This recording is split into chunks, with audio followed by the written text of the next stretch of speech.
Hey, fourth graders, happy Tuesday. It was so exciting to see all of you yesterday, or not all of you, but a lot of you yesterday on Zoom. Join us every single morning at 9 a.m. and you can video conference with me and Mr. Garcia, as well as your classmates. We would love to see you.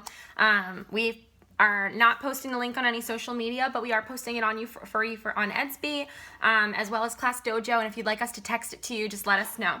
We have been reading the book Wonder, and it's so good. I've already read chapter 1 and 2. So if you haven't read either of those chapters, stop this video, go back to the old post, and then come back to this one, because every time you're missing a little bit more information. These chapters are short, but they give us a lot of insight into our main character. So I'm going to go ahead and read chapter 3 today. These chapters aren't numbered, but they do have names. So this chapter is called How I Came to Life. I like when Mom tells this story because it makes me laugh so much. It's not funny in the way a joke is funny, but when Mom tells it, Via and I just start cracking up. So when I was in Mom's stomach, no one had any idea I would come out looking the way I look.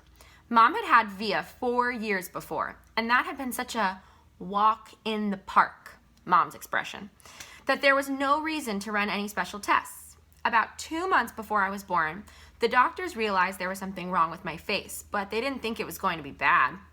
They told Mom and Dad I had a cleft palate and some other stuff going on. They called it small anomalies. Anomalies is like a word for little problems, or like little quirks, things that are wrong but they're not like big deals. Small anomalies. Things that you don't really understand why they are. So a cleft palate is like a little, it's a cut right here. So this part of your mouth is missing and it goes all the way up to the nose. So there's like a chunk of skin missing and your lip is like not together. It's kind of split apart like this. So he had a cleft palate and then some other small problems as well that they didn't really know why. There were 2 nurses in the delivery room the night I was born. One was very nice and sweet. The other one, Mom said, did not seem at all nice or sweet. She had very big arms, and here comes the funny part. She kept farting. Like she'd bring Mom some ice chips and then fart. She'd check Mom's blood pressure and fart. Mom says it was unbelievable because the nurse never even said, "Excuse me." Meanwhile, Mom's regular doctor wasn't on duty that night, so Mom got stuck with this cranky kid doctor she and Dad named Doogie, after some old TV show or something. They didn't actually call him that to his face, but Mom says that even though everyone in the room was kind of grumpy, Dad kept making her laugh all night long. When I came out of Mom's stomach, she said the whole room got very quiet. Mom didn't even get a chance to look at me because the nice nurse immediately rushed me out of the room. Dad was in such a hurry to follow her that he dropped the video camera, which broke into a million pieces. And then Mom got very upset and tried to get out of bed to see where they were going, but the farting nurse put her very big arms on Mom to keep her down in the bed. They were practically fighting because Mom was hysterical and the farting nurse was yelling at her to stay calm, and then they both started screaming for the doctor. But guess what? He had fainted right on the floor. So when the farting nurse saw that he had fainted, she started pushing him with her foot to get him to wake up, yelling at him the whole time, "What kind of doctor are you? What kind of doctor are you? Get up, get up." And then all of a sudden, she let out the biggest, loudest, smelliest fart in the history of farts. Mom thinks it was actually the fart that finally woke up the doctor. Anyway, when Mom tells this story, she acts out all the parts, including the farting noises, and it is so funny. Mom says the farting nurse turned out to be a very nice woman. She stayed with Mom the whole time, didn't leave her side, even after Dad came back and the doctors told them how sick I was. Mom remembers exactly what the nurse whispered in her ear when the doctor told her I probably wouldn't live through the night. "Everyone born of God overcometh the world." And the next day, after I had lived through the night, it was that nurse who held Mom's hand when they brought her to meet me for the first time.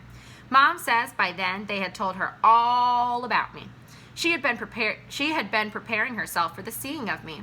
But she says that when she looked down into my tiny, mushed up face for the first time, all she could see was how pretty my eyes were. Mom is beautiful, by the way, and Dad is very handsome. Via's pretty, in case you were wondering. That's chapter 3. I have a couple of questions for you. That's such a good chapter. I also think that chapter is so funny. I don't think Miss DeMonico has said the word fart that many times in such a short period of time. But I have a couple of questions for you. One of the first things I wanted to ask you is, August, our narrator, says that when he came out of my mom's stomach, she said the whole room got very quiet. I want you to make an inference here, and I want you to think about what we know about August using your background knowledge. Why do you think the room got so quiet right when he was born? And then the second question I have for you is at the very end of the chapter, we know that August now has a cleft palate. We know that he has some other small things wrong with him. We know that he was very sick when he came out. He even describes his face as tiny and mushed up, which I'm not sure if that's a reference to him just being a baby or if that's a reference to him being having something wrong with his face. But at the very end, Mom is beautiful, by the way, and Dad is handsome. Via is pretty, in case you're wondering. Why do you think August tells us that Mom's beautiful, Dad's handsome, and Via is pretty? Why do you think he would say that to us? All right, 4th graders, enjoy reading. I look forward to hearing your responses. Click reply on this post and comment with your answers, or you can comment on somebody else's response, but I really look forward to hearing from you guys, and I'll see you tomorrow for chapter 4.